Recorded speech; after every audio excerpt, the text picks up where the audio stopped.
Well, thank you, Rick. Thank you, Jill. And thank you all for coming. This is one of my favorite places in the whole world, which is why Jill and I and our sons, Merlin and Cosmo, come here every year. And it's one of the high points of our year, and I just love being here at Hollyhock, so I'm very glad we can all be here together this evening. The title of this evening's talk is called Rediscovering God, and there's an actual word for that, which I only discovered myself recently. It's called anatheism. Everyone knows what theism is, it's belief in God. Everyone knows what atheism is, it's disbelief in God. Anatheism is returning to God or going back to God. And this is something that many people do as part of a personal journey. It's something that I myself have done, as I'll say in a moment. It's also becoming a kind of social movement. And the interesting thing is, you see, that about 30, 40, 50 years ago, it was assumed by most educated people and intellectuals that religion would just fade away. You know, the communists in Russia, the Bolshevik Revolution, just assumed that the whole of religion would fade away within a couple of generations. There'd just be a few old women left in crumbling churches. And the general assumption has been among intellectuals that religion's a thing of the past, science and reason are what lead us onwards into the future. I used to believe that myself. But religion hasn't gone away. It's partly come back in fairly noxious fundamentalist forms, which have got a lot of people scared, and probably rightly so. But it's also coming back in intellectual life. Even atheists are now recognizing that religion's here to stay. So one of the things they've been exercising themselves about recently is trying to explain how it got to be there. They like to think that it's somehow hardwired into human brains.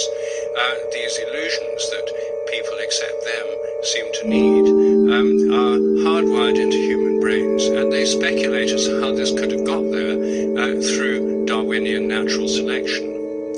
The atheist philosopher Daniel Dennett, for example, has speculated that a gene for credulity has been built into all of us through natural selection, because people who are more credulous would believe the mumbo-jumbo of shamans and witch doctors, and because they believe this mumbo-jumbo, they get better from diseases by the placebo effect.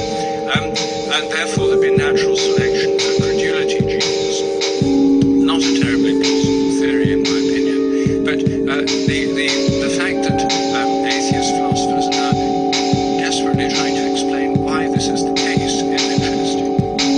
It's also an interesting movement going on in Britain and America, a kind of growth of an atheist religion. One of Britain's leading atheist philosophers, Alain de Botton, wrote a book a couple of years ago which was a bestseller in Britain and in the United States called Religion for Atheists.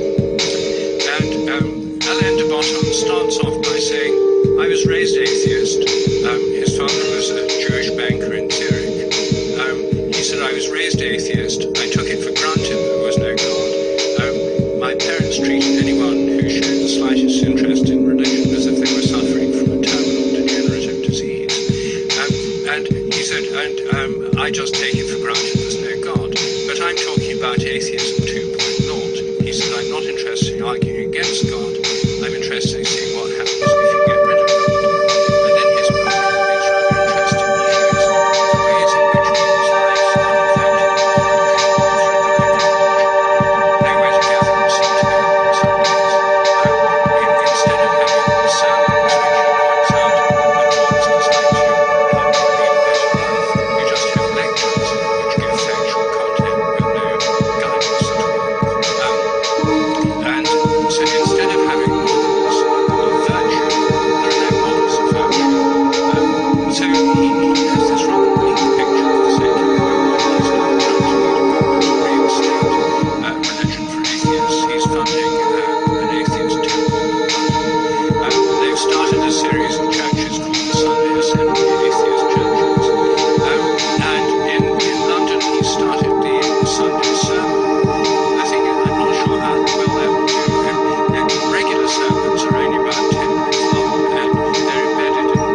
way of understanding divine consciousness. One of the points about anatheism is that going back to God in the modern world involves doing so both in the context of atheism, learning from atheism because it's a purifying movement, it's done a lot to purify a lot of rubbish out of religions, but also any movement back to God has to take into account that there are so many different religious traditions. It's not going to be possible to have a kind of tunnel vision about any particular one. My own journey is I was raised in a Methodist family in a small town in England. I went to an Anglican boarding school, so I had a fairly conventional religious Christian upbringing. But as part of my scientific education, I quickly realized that my science teachers, most of them were atheists, and that they regarded atheism as the normal position to have if you're a scientist. It's just part of the standard scientific worldview. Science and atheism go together. That was their view. I wanted to be a scientist, so it was part of a package deal which I simply accepted. I was the only boy in my year at school who refused to get confirmed at the age of 14. And when I went to Cambridge as an undergraduate, I eagerly joined the Cambridge Humanist Association, the atheist organisation for undergraduates. However, after going to a few meetings, I began to find it all a bit dull. The meeting that sticks in my mind most of all is when we were addressed by the great biologist Sir Julian Huxley, who was a leading humanist and atheist in Britain. And he was speaking to us about the importance of humans taking control of the evolutionary process and improving the human race. Now, negative eugenics was out of fashion by then as a result of the excesses of Nazi breeding policies in the Second World War. But positive eugenics was still fashionable among humanists like Huxley.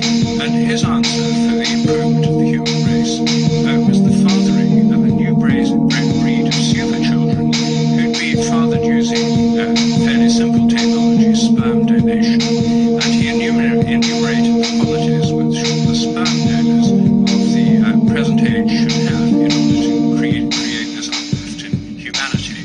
It turned out the ideal sperm donor was somebody who came from a long scientific lineage, who had great academic achievements in biology or other sciences, who came from a distinguished family, who had good health, who was highly esteemed in public life, etc. In other words, the ideal sperm donor turned out to be Sir Julian himself.